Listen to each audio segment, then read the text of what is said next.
Is this working? I believe so. The waves are coming clearly as indicated by the... Yes. And what exactly do you want to be sent on now? Oh, sorry, a request came in from one of the visitors, Gerbold. Great guy. But yeah, so, he was doing a paper for... Cut to the chase, Waylon. Right, sorry. He requested information on the Reaver crew, the Wolves, remotely. Despite the fact that it will take a long period of time to deliver the information to him through those methods, which I informed him of very clearly and... Right. Well, unless either of you have anything to add... Thought not. Off you go. We had a new delivery come in, what was probably yesterday, and the pair of you haven't even begun sorting through it. Oh, of course, right, yes, well, good luck, and good luck to you too, Gerbold. Yes, and make sure to speak clearly into the microphone or else it will... Of course.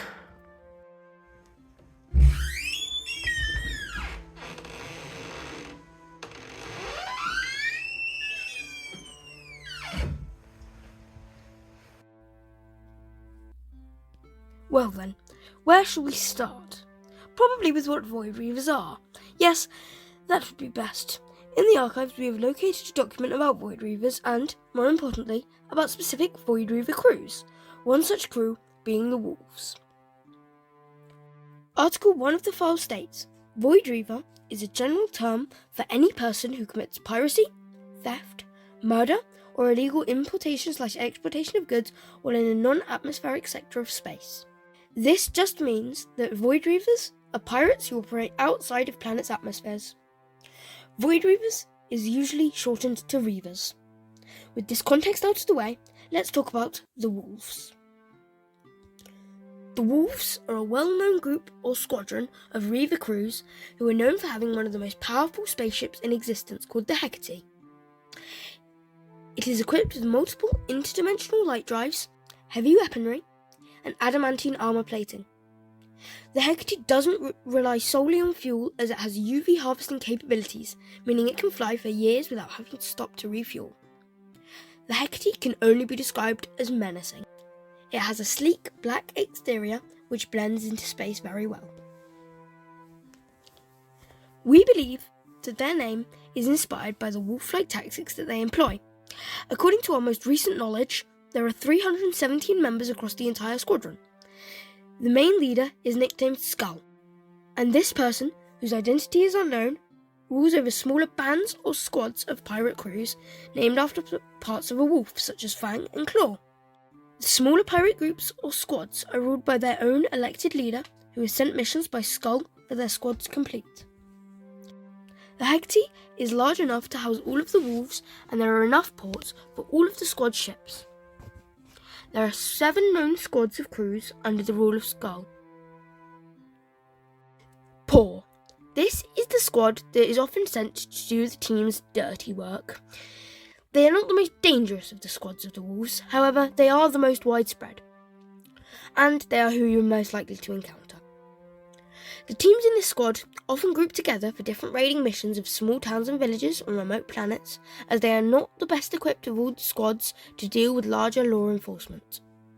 Despite this, they are still relatively dangerous, and are yet to fail a single raid on any of these villages. When beginning a raid, 45 seconds before the first blood is drawn, accurate within 3 seconds, a stick covered in bacon fat is set on fire and is thrown onto the roof of the largest building. However, by that time, it is too late, and the official recommendation for a plan of action is collect all the belongings and leave them in a pile. Then, sit in the corner of your room. Do not try to fight back. Claw. This is probably the most well-known squad of wolves, mostly known for the destruction of property. They are mostly used by Skull to destroy locations that could pose a threat to his power and locations that have wealth he wants to obtain. They are the looters of the wolves and specialise in breaking into vaults and finding hidden stashes of valuables. Fang. This group is definitely the most feared of the squads, but not much is known about them, as there are never any witnesses left alive. What we do know is that they kill efficiently and brutally. Skull uses them like hired assassins. They get in and they get out. With guns a-blazing, of course. If you ever see a member of Fang, I'm afraid it's already too late. Tail. This squad is most known for backing up other squads.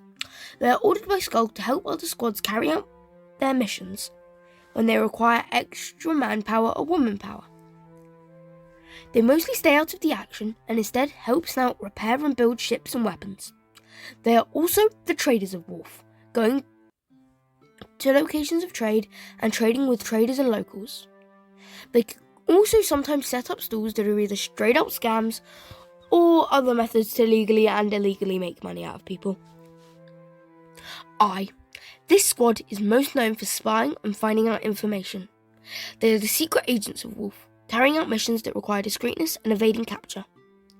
They find information for Skull and are useful to him for infiltrating large organisations. Because of important people in organisations are regularly interviewed, and if they are found out to be in any way, shape or form related to they are fired. Or, depending on the organisation, killed. Snout. This squad is most known for building ships and making weapons for other squads. They are also supply bringers. They generally fly very fast ships with high carrying capacities and stealth, but with low armouring and few weapons. They repair the Hecate and the other pirate squad ships when they need repairing. While not on supply runs, they work in the engine room and lab of the Hecate, fixing and developing things to aid other squads in their endeavours. Over time, the Wolves have seen some mastermind weapon designers, so be wary of what they could have up their sleeve, literally and figuratively. Rarely seen, we suspect them to be doing things undercover for Skull. There is also a team called Nerve, who work for Skull directly. They were part of his group on Cyclo, and their job is to keep order among the squads, as the squads see themselves as separate entities who all work under one big leader, rather than one big team. The Wolves was formed by Skull, who thirsted for money and power. He is invisible on normal records, as he spent most of his early days destroying as many records of him as he could. Us at Rebus have access to copies of those documents, and will now share with you what you will find useful to know. Skull was a...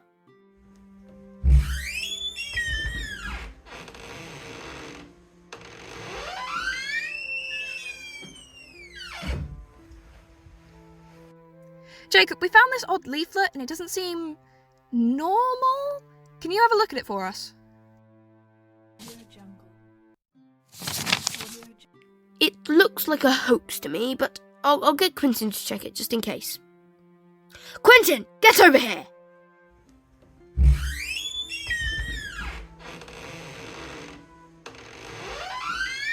What do you want?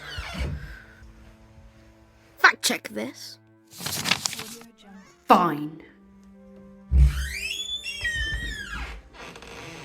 Now, what was I saying before Waylon interrupted me? I was talking about Skull, wasn't I? Skull is a Cyclopean from the planet Cyclo. A one-eyed insectoid barbaric race who are known for fighting everyone and everything that is not a Cyclopean to the death. As a child, he created a band of youngsters who became his inner circle later. They figured that as a group, they could win most battles. This was revolutionary on Cyclo as... Jacob? What is it now, Quentin? The leaflet is fake as far as I can tell, but it contains some level of fact. I believe the maker of it included some facts to throw us off. We'll dispose of the leaflet now, please. Down the incinerator chute with the rest. Well, about that... The chute is filled with a sort of space scoop, probably from when you told us to put the monopus in it, for some strange reason. That sounds to me like a you problem. Off you go. Bye-bye. Where was I? Oh yes, Skull's group realised that fighting as a group was very strong. This was revolutionary, as the traditional Cyclonian would deem teamwork as a form of disrespect to their gods. Soon, this band of Cyclonians was taking on the strongest of their kind. And, not before long, they turned their thirsty eyes towards the heavens and the weather within it. They made a rudimentary ship. There were limited resources on Cyclo. Then they flew to the nearest industrial planet and took control of its main headquarters through force. Skull was... Where did you come from? Well, I was just out there with Quentin, but helping sound more interesting than cleaning the chute, so... Okay, be quiet. Skull was not the original leader of the Inner Circle, but during a pretty vicious fight, the original leader, Tooth, was killed by a stray bullet. Skull rarely participates in the fights himself, but rather plans strategies at planet domination. This is one of the reasons he has stayed in charge for so long, almost a complete century, and that his crew has complete loyalty to him. Now onto famous raids they have committed. Let me handle this part for you, Jacob. The most famous raid so far is that of the conquest of Sabahashajari. Sabavhidrashi. Sabavhidrashi. Ugh, I hate that planet name. Okay, Sabavhidrashi. I'm just going to call it Sab. Okay, so basically, the wolves are aiming to invade and loot a vault on Sab that was supposed to be holding all the wealth on the planet. So it started as a normal raid. They sent in Paw, Tail and Claw, then started tunneling into where they believed the main vault to be. They broke through into the room, and instead of finding piles of adamantine, they found a large table with people sitting at it. In the centre of the room was a large revolving ball that represented the planet. It was covered in diagrams.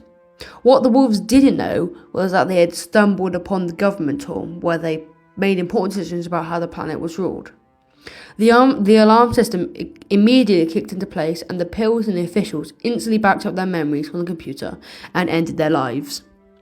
Then the smartest of the tails took control of the database, which controls the planet, and suicide bombed it entirely. This led to Sab becoming an industrial planet used only for factories and farming resources.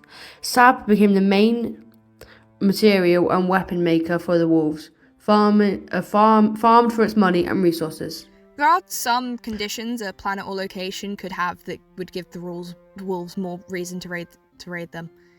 Like large stores of wealth in one location, weapons or people that could hold a threat to them, files containing evidence or data about Skull, powerful powers, or I won't read this one in case we have any children listening. I hope that's everything you need, Gerald. Okay, well, unfortunately, that's all we have time for because of these interruptions. That is all for now on the wolves, you gerbil.